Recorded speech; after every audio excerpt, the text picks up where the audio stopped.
दर्शकों, Punjab plus channel पे आपका स्वागत है। आज हम आपको मिलाने जा रहे हैं डॉक्टर विनोद कुमार जी के साथ।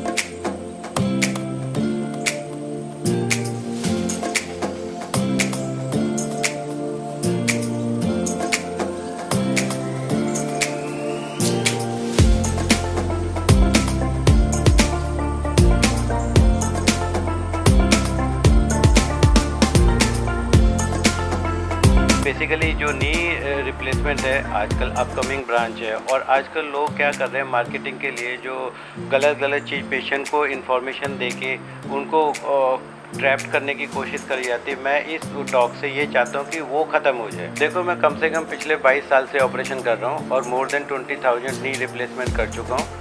और अभी ये है कि जो हमने यहाँ पे अपना हॉस्पिटल खोला है, इसका मोटिव ही यही है कि जो भी पेशेंट हो, जो भी परेशान पेशेंट हो, किसी भी लेवल का हो, हाई लेवल का हो या लो लेवल का हो, वो पैसे के कारण अपना नी रिप्लेसमेंट ना कराए। दर्शकों, पंजाब प्लस चैनल पे आपका स्वागत है। आज हम आपको मिलाने जा रहे हैं डॉक्टर विनोद कुमार जी के साथ, जो पिछले लंबे समय से आर्थो के फील्ड में, चाहे गोडे चूल्हे बदलने हो, चाहे फ्रोजन शोल्डर हो, चाहे किसी भी प्रकार की आर्थो की प्रॉब्लम हो, ये बहुत ही मुस्तैदी से सेवा अपनी निभा रहे हैं। पहले पीजीआई में सेवा दी है और अभी हम जहाँ पर बैठे हुए हैं, ये हॉस्पिटल जो डॉक्टर विनोद ने यहाँ पर बनाया है, हार्ट ऑफ दी खरड़, हम बात कर रहे हैं डॉक्टर साहब से। डॉक्टर साहब, स्वागत है आपका हमारे स्पेशल शो में। Thank you very much.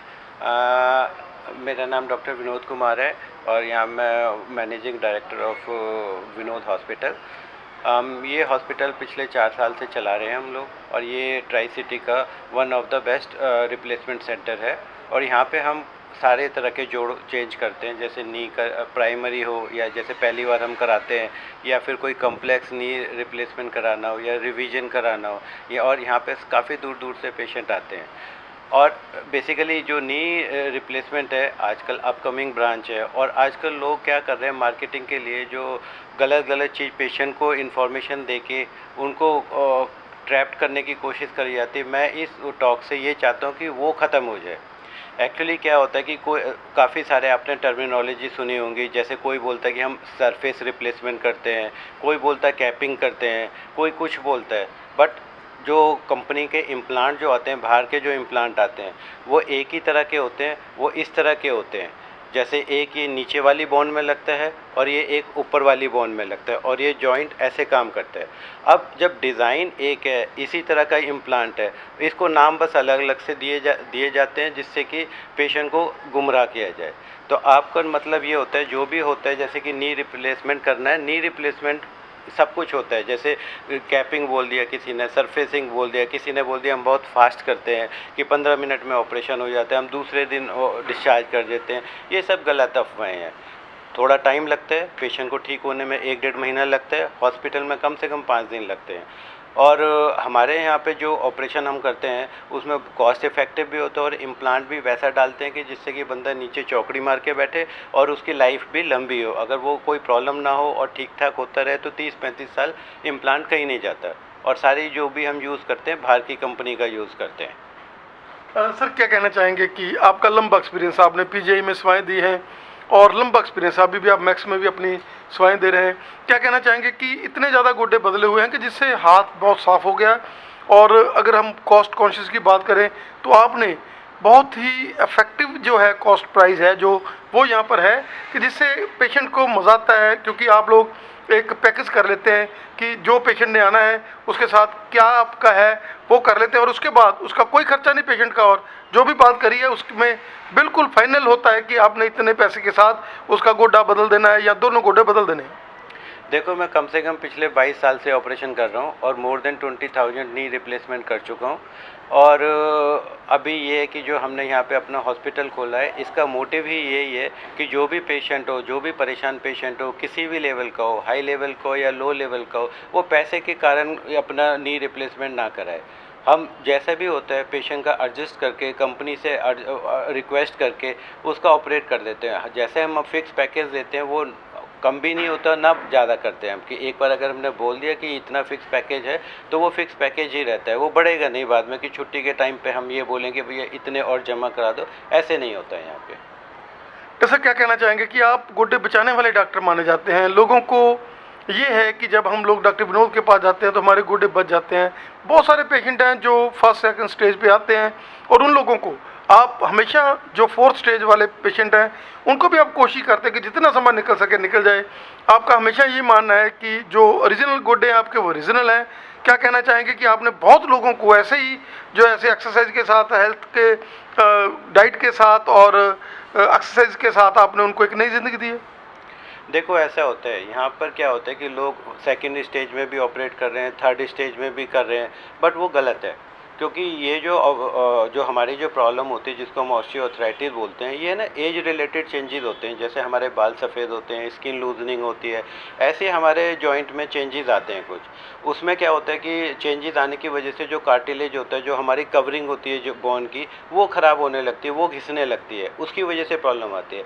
अगर ये स्टेज 1 और स्टेज 2 में है या स्टेज 3 में, तो कुछ लाइफस्टाइल मॉडिफिकेशन करके एंड कुछ सप्लीमेंट देके पेशेंट की जो लाइफ वो जॉइंट की जो लाइफ एक्सपेक्टेंसी है उसको हम बढ़ा सकते हैं। ये नहीं कहते कि हम बिल्कुल ठीक कर देंगे, बट ठीक तो नहीं होते, बट हाँ ठीक है, हमारा काम चलता रहता है।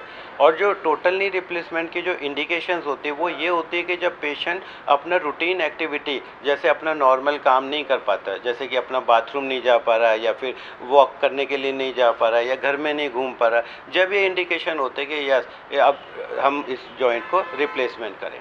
बट पेशेंट से ये भी रिक्वेस्ट है कि वो ज़्यादा डिले ना करे। जब कोई जेन्युइन डॉक्टर आपको बोल रहे हैं नी रिप्लेसमेंट कराना है, तो वो आइडियल है और उसको करा लेना चाहिए। नहीं तो क्या होता है कि जैसे हमारे जॉइंट टेढ़े हो जाते हैं, फिर क्या होता है कि गिरने के चांसेस ज़्यादा होते हैं, और ओल्ड एज में गिरने के बाद हिप फ्रैक्चर हो जाता है या फ्रैक्चर नी के आसपास हो जाता है, फिर उसका मैनेजमेंट थोड़ा डिफ़िकल्ट हो जाता है। तो मेरी यही रिक्वेस्ट है, अगर डॉक्टर तुम्हारा सही है और सही एडवाइस कर रहा है, अगर रिप्लेसमेंट के लिए बोला है, चाहे आप सेकंड ओपिनियन लेना चाहते हो ले लो, बट करा लेना चाहिए, उसको डिले नहीं करना चाहिए ज़्यादा। डॉक्टर साहब क्या कहना चाहेंगे कि अगर हम चूल्हे बदलने की बात करें तो चूल्हे के केस में भी आपने 90-90 साल के जो ओल्ड पेशेंट हैं उनके भी चूल्हे बदले हैं, क्योंकि पीजीआई से एक्सपीरियंस है आपका और आपका हाथ इतना साफ है कि आप बहुत ही बढ़िया तरीके से रिजल्ट देते हैं और तकरीबन इन्फेक्शन के रेट हैं जो अभी तक आपने गुड्डे चूल्हे बदले हैं बहुत ही कम है। देखो ऐसा होता है, हिप रिप्लेसमेंट बेसिकली क्या होता है कि दो कारण की वजह से होता है। एक तो हम करते हैं यंग एज में और एक करते हैं ओल्ड एज में। जो यंग एज में होता है वो यूजुअली होता है कि जब हमारा जो बॉल होती है हिप जॉइंट की, उसकी ब्लड सप्लाई ख़त्म हो जाती है। और ब्लड सप्लाई ख़त्म क्यों होती है? वो होती है जैसे हम कोई अल्कोहल ज़्यादा कंज्यूम करते हैं या फिर कोई मेडिसिन होती है जैसे स्टीरॉयड होती है, उसकी वजह से होता है, या फिर जैसे कोई चोट लग जाती है। तो जो यंग पेशेंट में होता है, यंग पेशेंट में हम ऑपरेट करते हैं जो होता है अनसीमेंटेड हिप रिप्लेसमेंट, वो क्योंकि उसकी जो लाइफ स्पेन है और वो काफ़ी ज़्यादा है, मतलब वो भी 30-35 साल आराम से निकाल देती है। और जो ओल्ड एज में होते हैं, ओल्ड एज में बेसिकली जो भी पेशेंट को हम रिप्लेसमेंट करते हैं वो गिरने के बाद करते हैं कि जैसे पेशेंट गिर गया, उसकी फ्रैक्चर नेक फीमर हो गया या फ्रैक्चर हिप के आसपास हो गया, तो हमको वो अब चेंज करना पड़ता है, क्योंकि इस ओल्ड एज में वो जुड़ता नहीं है, उसको चेंज ही करना पड़ता है। और जो ओल्ड एज में जो हम वो करते हैं टोटल हिप रिप्लेसमेंट, वो सीमेंटेड टाइप का करते हैं। इसका मतलब ये होता है अनसीमेंटेड और सीमेंटेड में ये डिफरेंस होता है कि जो सीमेंटेड जो करते हैं उसको हम दूसरे दिन चलाना शुरू कर देते हैं, क्योंकि ओल्ड एज में मोबिलिटी बहुत ज़्यादा ज़रूरी है। और यंग एज में क्या होता है, जो हम अनसीमेंटेड करते हैं उसमें थोड़ा ऑपरेशन के बाद बेड रेस्ट करना पड़ता है, जिससे कि जो हम इम्प्लांट डालते हैं वो इनकॉर्पोरेट हो जाए बोन में और उसकी लाइफ ज़्यादा हो जाए। डॉक्टर साहब आपका हमें समय देने के लिए बहुत बहुत धन्यवाद। और जैसे आपने इतनी बड़ी सेवा की है, दर्शकों अगर आप दर्द से करा रहे हैं, देर ना कीजिए, अपना फ़ोन उठाइए, नीचे फ़ोन नंबर चल रहे हैं, डॉक्टर साहब से बात करिए। इन्होंने सैकड़े पेशेंटों के, आपके आसपास के लोगों के भी किए होंगे, क्योंकि ये पंजाब, हरियाणा, हिमाचल, दिल्ली, बहुत दूर दूर से पेशेंट डॉक्टर साहब के पास आते हैं। डॉक्टर साहब आपका हमें समय देने के लिए बहुत बहुत धन्यवाद। थैंक यू वेरी मच, और thank you very much audience, thank you very